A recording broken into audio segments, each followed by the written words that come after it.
12 তারিখ দেখা যাবে আপনার একটা ভোটের কারণে যদি কারো মা বোনের ইজ্জত নষ্ট হয়, আপনার জবাবদিহি করতে হবে।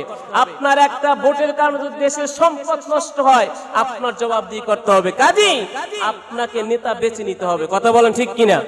আপনার ভোট আপনি দিবেন, যাকে মন চায় তাকে দিবেন।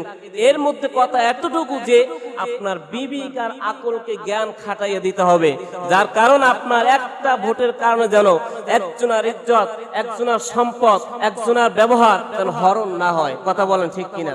কাজী আমরা সকলেই একটা এমন সুন্দর এমন একটা বাংলাদেশ চাই, যে বাংলাদেশের মধ্যে যেন কোনো অরাজকতা, যেন কোনো অসৎ, ধর্ষণ, গুম, খুন এগুলো যেন না হয়। কোনো মানুষ যেন মৃত্যুর পরে জেলখানার পাশে নিয়ে দেখাইতে না হয় লাশটাকে, সন্তানকে আর স্ত্রীকে, যে আপনিও মৃত্যুবরণ করতে পারেন, আমিও করতে পারি, অমুকেও করতে পারে, আজকের হাজী জসিমউদ্দিন ভাইও করতে পারে।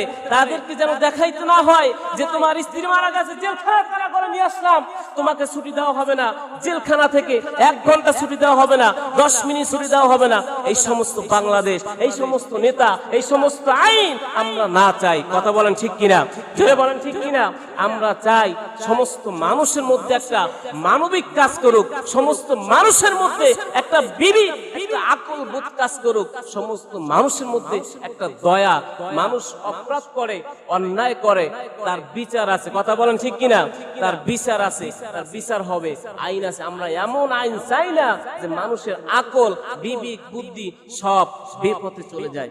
আল্লাহ রাব্বুল আলামিন আমাদেরকে এই দুনিয়ার মধ্যে, এই আখিরাতের বাজার থেকে কিছু আকল, কিছু বিবেক, কিছু বুদ্ধি খাটিয়ে যেন আমরা নেককার হতে পারি। জোরে বলুন আমিন।